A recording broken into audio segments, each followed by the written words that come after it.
Hi, my name's Drew. And I'm Stephanie. And I'm Lucy. What's your name? And this is Matthew, and we live in a tiny house here on our micro farm called Once Upon a Tiny Farm. It is located in central Pennsylvania, just north of Harrisburg.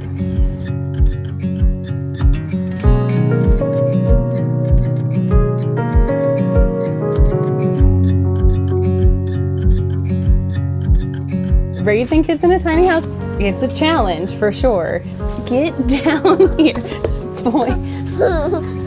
Yeah, you're funny. He's almost 2, so we're a little stinker. We grew up in the city. We didn't have a garden, not that I remember or anything. So I know if my parents could have guessed if anybody was going to become a farmer, they wouldn't have guessed me. It definitely wouldn't have been me, yeah. Even when they moved from the city to the suburbs, he was complaining about all the cows and the farms I and hated stuff. It. I loved the city, and then I slowly started falling in love with nature, being outside. I think the tiny house actually helped with that. Yeah. It wasn't really until we moved in here that his love of nature kind of picked up. That first night we met, our very first conversation, I think she mentioned living in an A-frame. And I liked the idea of a cabin. Yeah. And eventually we settled on the tiny house would be really cool because it's something that we could actually afford. At the time, we just wanted a place of our own, and we were living in my parents' basement, and that wasn't always fun. We wanted our own space, and we wanted to not have a mortgage. We didn't want to have to put out all that money every month, so we saved for quite a few years to be able to afford this. We're happy with it. It's not perfect, but it works for... It's functional, it works for us. We've got a lot going on right outside of our house. Right in front over here, we have our personal garden. When we first started gardening, we tilled this whole area and we just started planting things. We didn't really know what we were doing, but we learned a lot from making a lot of mistakes.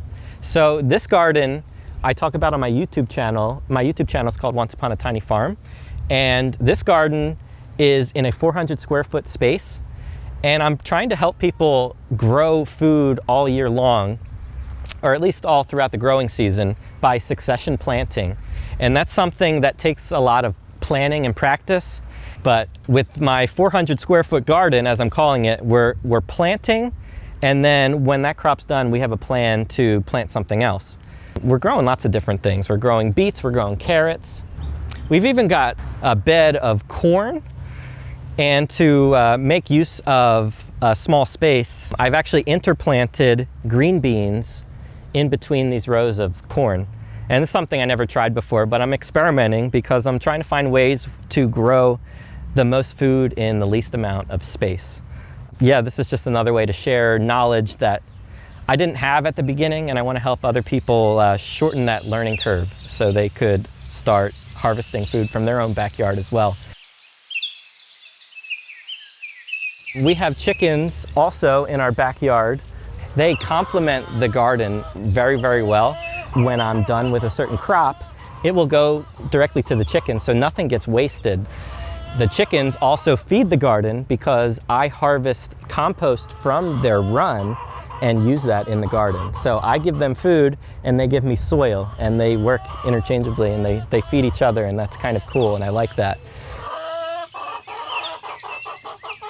We also have a 1/4 acre on the other side of our property, and that used to be just a 1/4 acre of grass, and I ended up converting that to our main market garden space. And I grow all of the food that I take to the farmer's market is mostly grown over there, and I'm really happy with it because I don't have to mow it anymore, and it just looks really pretty.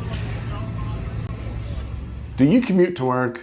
Neither do I, and that's why I need a desk.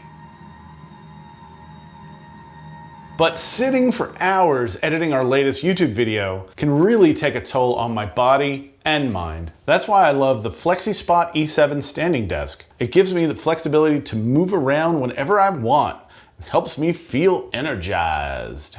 It's super easy to use. Enter presets based on your preferred setups, and boom, you're ready to rock. It's incredibly sturdy and stable. There's no wobbling as it lifts, lowers, or even at its highest level. This bad boy can hold up to 355 pounds, so load it up with whatever you want. Flexibility is the name of the game with the E7. It can even work in a tiny house. If you want a premium standing desk for daily use, get the E7 Pro C-Frame. FlexiSpot provides all kinds of standing desks and ergonomic chairs to meet your needs. On a limited budget, choose the E2 and enjoy the basic standing function. Use our promo code YTB15 for 10% off an order over $500.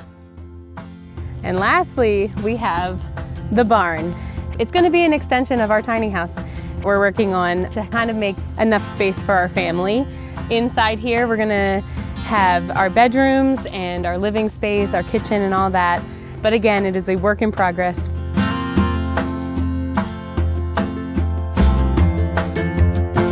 We would love for you guys to come in and check out the house. Come on.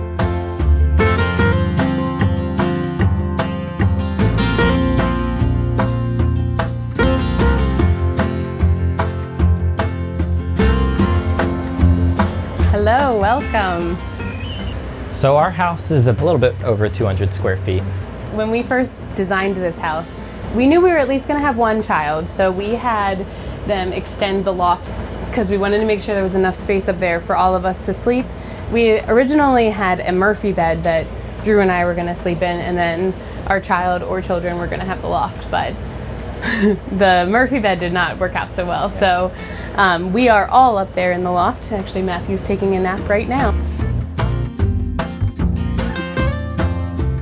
So here in the front of the house, we have, our space for us to relax and watch TV. Lucy's taking her break right now.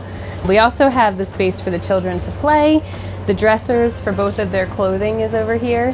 This is actually where the Murphy bed was prior. That's why there's no window over here. The Murphy bed was up against this wall.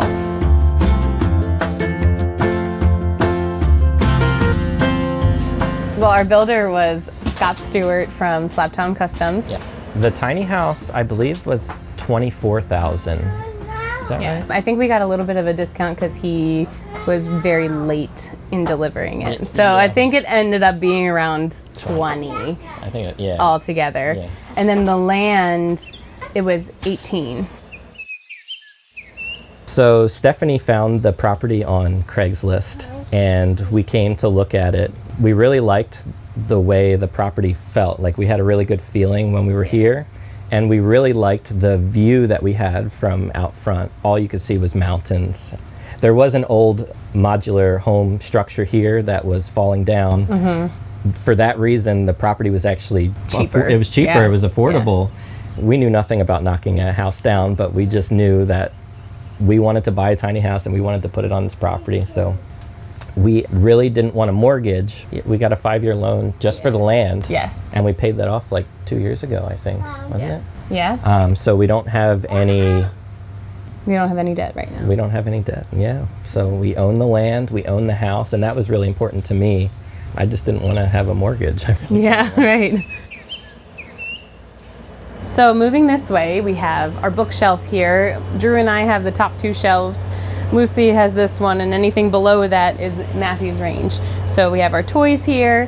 Above this is our air conditioner unit that actually has heat as well, but we used to use this as our heat source. However, it wasn't enough in the winters because in Pennsylvania we get some cooler winters.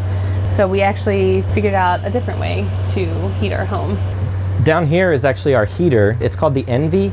They're really cool because it's safe for our kids. It doesn't really get hot if they were to touch it, and it's very quiet. So we actually have 2 of these. We have one here, and we have another Envy heater in our bathroom because that's where all of our water pipes are. And a couple of years ago, we had a polar vortex where it got so cold and the pipes actually froze in our wall. And we were about a day, I think, without any water. So ever since we added the second Envy heater in our bathroom, we haven't had any issues with pipes freezing. And I also did some extra insulation under the house to beef up the insulation, because that's where I found in trailers the cold air really likes to come up under. We don't want to be without water. These heaters are awesome. They're not even that expensive, so highly recommend the Envy heaters. Right across from the table here, we have some built-in storage in our stairs. I really liked having this. We store lots of different things in here. We also have some closet space in here. The kids keep all of their jackets and things like that inside this lower one that they could reach. And inside this taller area is basically our closet for my wife and I's shirts and jacket, things like that. So it's not the prettiest thing, but it works for us, yeah. Down here, we keep our shoes. For our future barn space, we really want to work on keeping shoe storage outside on our covered porch. It'd be better because the shoes end up getting piled up right in front of the door, and it can be a pain and just dirty. So we try to keep them cleaned as much as we can. So this is our kitchen table. We do most of our eating around the table.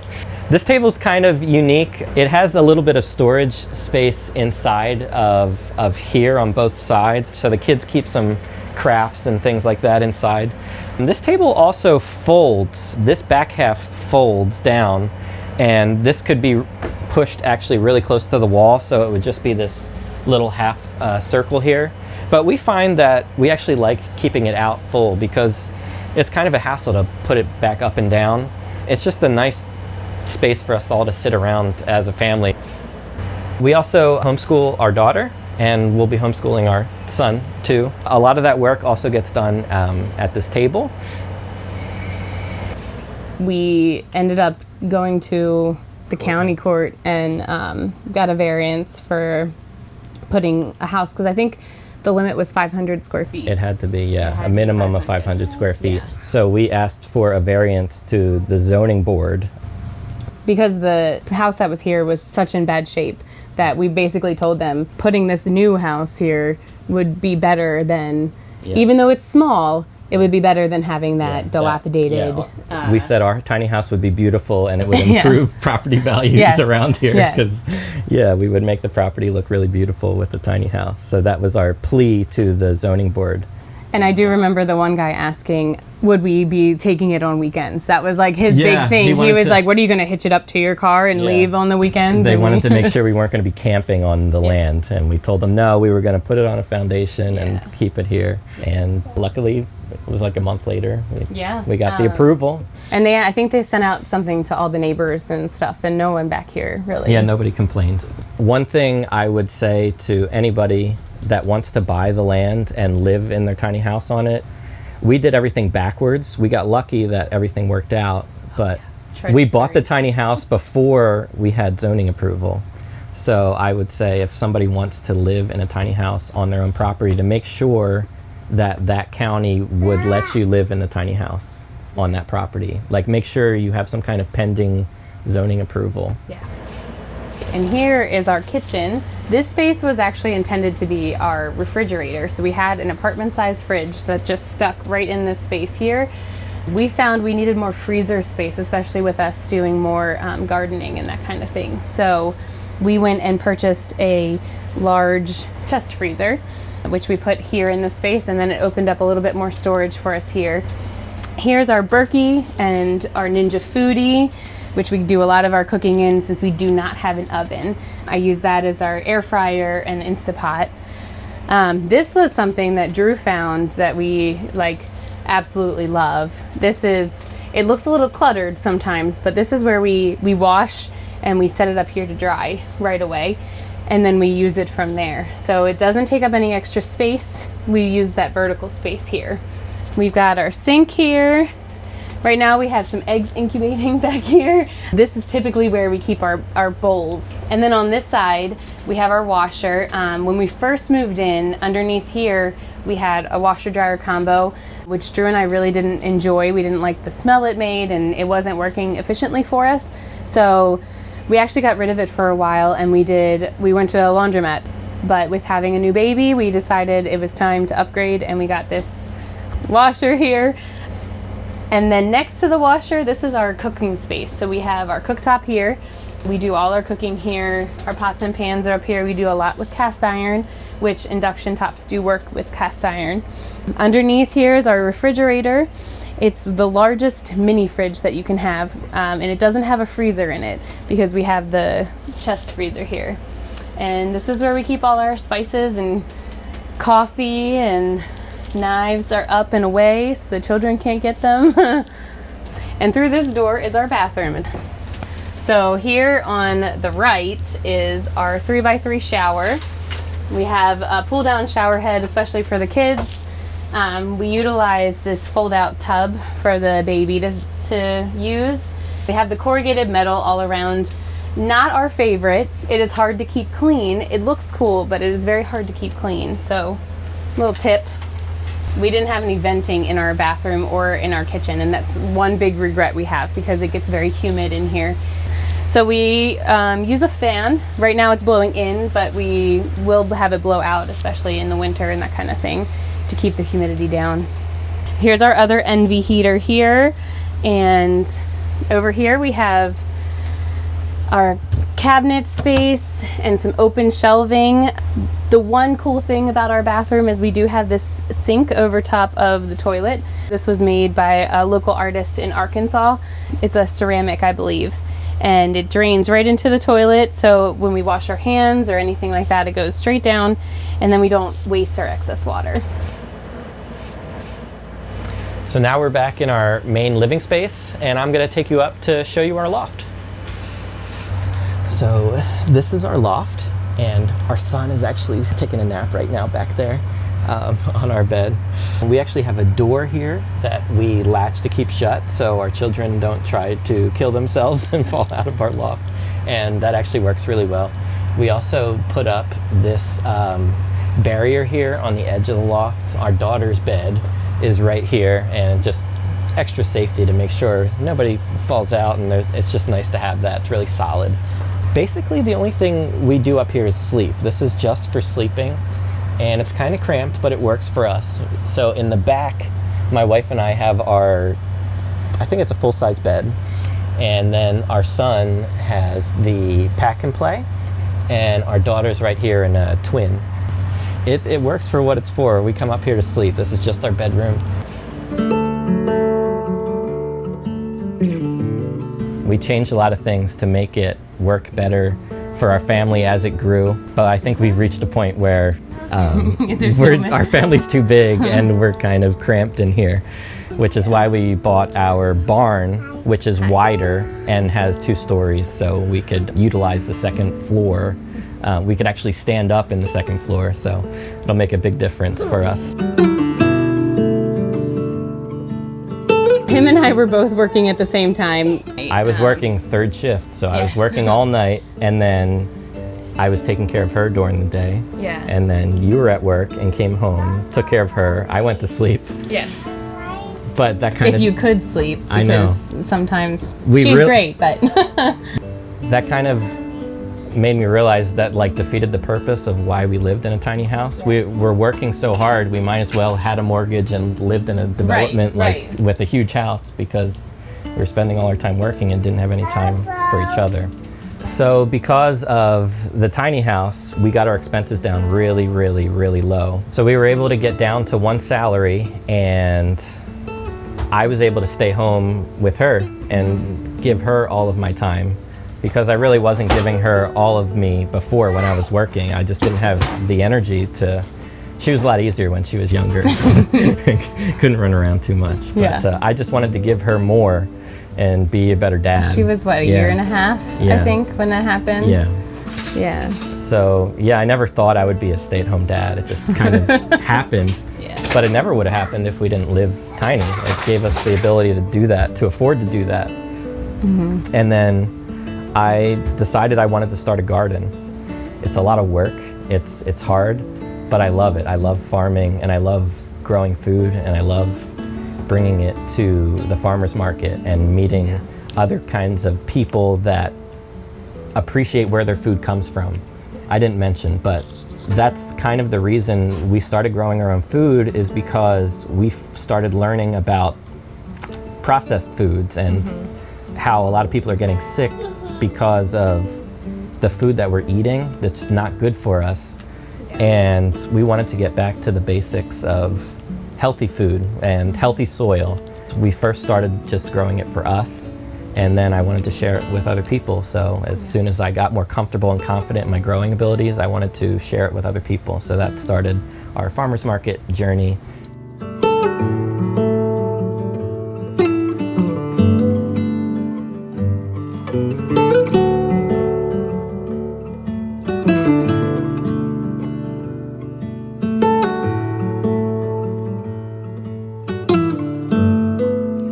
Thank you for watching our video and for stopping by Tiny House Expedition.